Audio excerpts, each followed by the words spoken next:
Hi, we're Group 4, Melissa Anderson, Jane Caverhill, Janet McKinnon, and Alexandra Smith, and we'd like to take a minute to talk to you about how mobility is reducing the digital divide in Canada. What is the digital divide, you ask? According to the internetworldstats.com, the digital divide or digital split is a social issue referring to the differing amounts of information between those who have access to the internet, especially broadband access, and those who do not have access to the internet. We argue that there are 4 factors to consider when evaluating how mobility helps to close the digital divide in Canada. Those 4 factors are affordability, availability, infrastructure, and content. A significant contributor to the digital divide is barrier to access. In Taking Ontario Mobile, they refer to this as a market failure barrier. That's when the free market can't provide internet connections in some geographic areas or won't provide it at an affordable level, and this contributes significantly to the digital divide. And that's where mobility comes in. Many of the devices pictured here can access the internet in public spaces through 3G networks, Wi-Fi connections, or hotspots that are often provided in public buildings like libraries, schools, or cafes. These lessen an individual's dependence on their own internet connection. Mobility removes the "you have to have a home internet access or you don't get to use the internet" paradigm that existed in the pre-mobility era. Mobility also reduces socioeconomic barriers in a way that desktop computers have not. Although more is known about the demographics of mobility use in the US and Canada, we feel we can probably extrapolate. Pew Research states that the mobile market is made up of young adults, non-whites, and those with relatively low income and educational levels in the United States. Assuming this demographic information holds true for Canada, one can argue that the advent of mobile technology is helping to close the digital divide by making the internet accessible for those who have had less access to the internet in the past. In 2009, the OECD noted Canada as having the 3rd most expensive average mobile cost in developed nations. This was cited in Taking Ontario Mobile. All news is not bad, however, because the mobile internet access is currently more affordable than traditional internet access.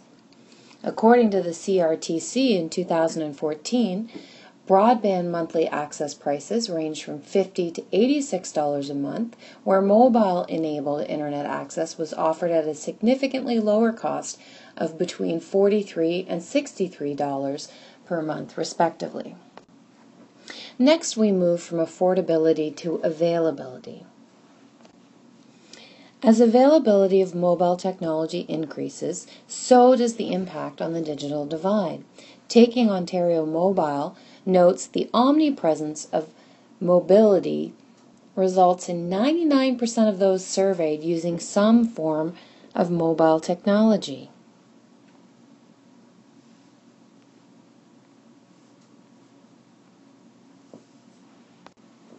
We would argue that the more available the tool is, the more it gets used. Then there's the social component of mobility. Anyone who has seen a teen recently has no doubt also seen their cell phone. Taking Ontario Mobile describes the individual's intimate, personalized relationship with their mobile devices, indicating that mobile phones are more than just tools of communications.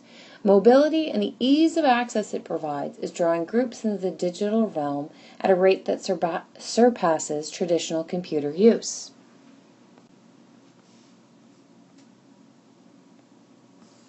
As mobile technologies become more affordable and available, and as governments make more use of mobile technology, social and economic barriers can be broken, making citizens more engaged democratically.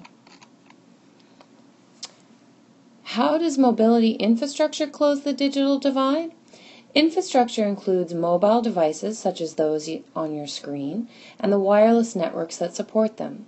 76% of Canadians use a mobile device to connect to the internet, and 99% of Canadians have access to wireless networks. In 2013, 83% of Canadians 18 years or older used cell phones, with 62% of those using smartphones. Cisco estimates that in Canada, mobile data traffic will grow 900% from the years 2013 to 2018.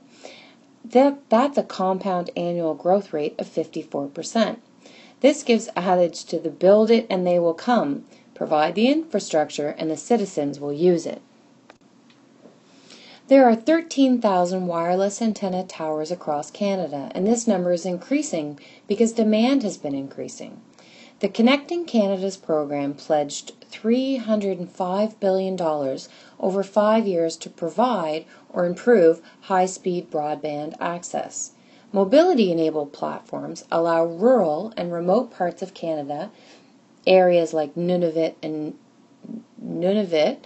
to access satellite capacity to secure internet access. You'll notice we said this is done through mobility-enabled platforms. In acknowledgement of the growing use of mobility digital access, the Government of Canada is advancing its wireless policy. Here, Industry Minister James Moore announces the results of the wireless spectrum auction at a news conference.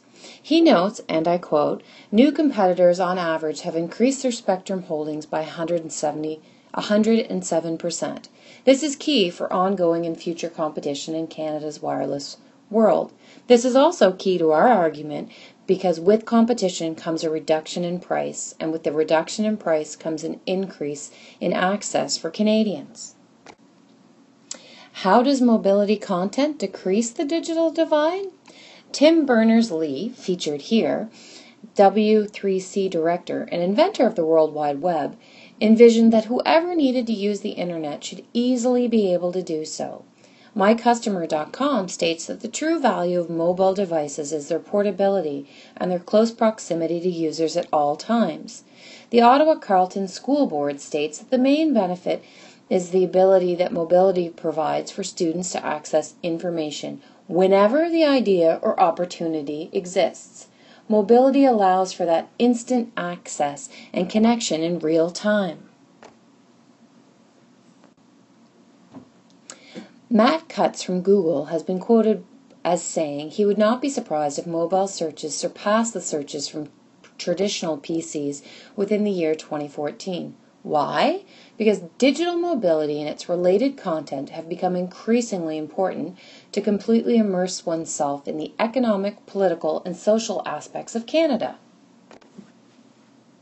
Digital mobility content supports Gov 2.0 initiatives through public value management. It enables citizens to be increasingly more engaged, informed, and educated, specifically through two-way communication, and importantly, in real time. Digital mobility engages citizens to partake in democratic decisions, participative governance, referendums, and even elections. They can tweet and follow political leaders, expediting a two-way exchange of information between officials and citizens. Citizens are valued and motivated by involvement and engagement. Mobility removes barriers and enables this involvement and engagement of its citizens. Digital mobility is a platform for freedom of speech. Literally, anything, and often embarrassingly, comically and dangerously wrong, correct or not, can be posted on the internet. And mobility is right there at the forefront, allowing all of that to happen in real time. So what have we told you? We've demonstrated that mobility has narrowed the digital divide in Canada through four main streams: affordability, accessibility, the infrastructure, which allows for multifaceted devices to serve multiple needs for customers, including phone, camera, internet, browser, and digital wallet, and fourthly, the content through apps and mechanisms that allow for real-time interactions for social, business, or political purposes. Incidentally, this snappy little video was made on a mobile device. This concludes our argument. Thank you for listening.